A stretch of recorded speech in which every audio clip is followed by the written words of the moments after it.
So recently, Iran and Saudi Arabia really haven't been getting along. Now, of course, they've had a long-standing rivalry for a while, but it's gotten worse as of late. So I'm going to kind of go and summarize the situation going on. See, recently Saudi Arabia had executed a dissident cleric named Namir al-Nimr. Now, he was beheaded by the Saudi government just recently for calling to depose the Saudi royal family. Now, this cleric was considered a moderate Shia cleric, and the Saudi royal family is a Sunni, right? They're Sunni. So after the execution, the Shia in Iran got kind of mad, and there were a lot of people that did some protests through Molotov cocktails at the embassy walls. Got kind of violent. Wasn't a good situation. And in response, Saudi Arabia, well, for attacking our embassy, we're going to cut diplomatic ties with Iran. So, complicated situation, right? In fact, it's so bad to the point of where you have the leader of Iran essentially calling Saudi Arabia white ISIS. Oh, that's bad.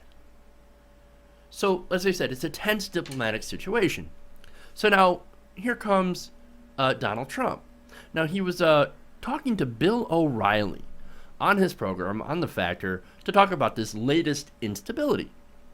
Because, of course, Saudi Arabia is considered one of our quote-unquote allies in the region. So it's kind of important. We might end up, if something happens, we might end up being called in to do something or help. And we also did a deal with Iran. So we're involved in this situation. So we kind of have to watch this. So now Bill O'Reilly is going to ask a question about the situation that Trump just can't seem to answer. Let's take a listen to this. If you're elected president, are you going to take military action against Iran? Are you going to do something to that country? Well, I would want to help Saudi Arabia. I would want to protect Saudi Arabia, but Saudi Arabia is going to have to help us economically. They were making, before the oil went down, now they're making half, but they were making $1 billion a day. But you dodged my question. Would you take action against Iran militarily if you're president? Depending on what the deal is, I would have to do that. I would defend certain groups of people over there. The deal we made with Iran is a disaster. Okay. The deal we made for $150 billion is a total disaster. So you would revoke and you know that deal. Iran's going to have a nuclear weapon very soon. Bill, Iran is going to have a nuclear weapon very soon, and they've already violated their deal. Mr. Trump, you're dodging the question. Just answer the question. No, instead of answering the question, he goes off into trashing the Iran deal. What does that have to do with anything? Okay, look, let's address this point then. He said that's $150 billion. It's a $150 billion deal. That's not $150 or $1 billion of our money. It's their money. It's Iran's money. Now, secondly, we don't even have any proof that Iran broke the deal.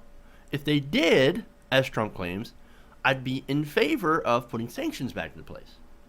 And then he says, well, they're going to have the bomb. They're going to have the bomb. The whole point of the deal is to make sure they don't have the bomb. But anyway, so it's to make sure that they don't have the bomb. That's kind of what the deal's about. And even without us, let's be honest, most of Europe would have made the deal anyway. It just would have been us holding sanctions on them. And of course, our oil companies, our corporations, well, they want to do deals, business deals with Iran. I mean, Trump's a businessman. He should know this. But anyway, notice he didn't actually address O'Reilly's question. So O'Reilly, getting a little annoyed, is going to press him on this. Look, come on, the elections this year. If you're elected president and you don't like the deal, you're going to scrap the deal. Now, you're going to bomb their nuclear facilities? Are you going to do that? Bill, I'm going to do what's right. I want to be unpredictable. I'm not going to tell you right now what I'm going to do. The problem is we have a president that he says we're going to get out of Iraq on such and such a date. Everybody pulls back, and then as soon as we leave, they go in. We have to show some unpredictability. Okay, but don't the voters have a right to know how far you're going to go? But don't the voters have a right to know how far you're going to go? No, because it depends on the circumstances. But the voters want to see unpredictability. The voters want to see unpredictability. I'm not going to tell you what I'm going to do. I'm not going to tell you if I'm going to bomb Iran or anything like that. You know why? Because I want to be unpredictable. I want to be unpredictable. I'm going to make sure that they don't know and that nobody knows when I start World War III. Oh, okay, great. He can't answer the question. He's dodging. He's weaving. He's like doing some Matrix-style Neo shit. He doesn't want to answer the question. And he covers it by saying, I want to be unpredictable. We can't keep telling people what we're actually going to do, especially our own citizens. I'm going to be unpredictable by not telling our citizens what we're going to do on their behalf. Look, I'm not saying that we should know everything, intimate operational details of our military, for example, okay? There are some things that, yes, maybe we shouldn't know. Stuff that would compromise security in certain situations. I get that. There are some things that you shouldn't be telling them, at least until afterwards. If there's an operation, do the operation, then tell us afterwards. But if we're going to bomb another sovereign nation and then start World War III or at least another ridiculous war in the Middle East, I'd at least like to be informed. I think that would be the least that I would want. To know. Maybe we'll stock up on Jim Baker bucket soup. I don't know. But I'd like to at least be informed that we're going to start a war in the Middle East. I'd like to know. No, this is Trump not actually knowing what to do. No, I want to protect Saudi Arabia, but then it's filled with Muslims. And, but I want to bomb. I don't want to say that I want to bomb Iran either, even though they're full of Muslims. I don't know. Yeah, I want to be unpredictable. This guy is leading the Republican field.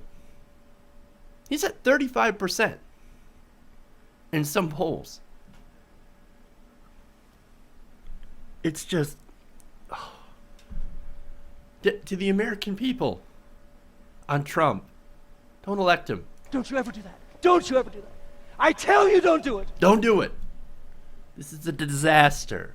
It's going to be a disaster.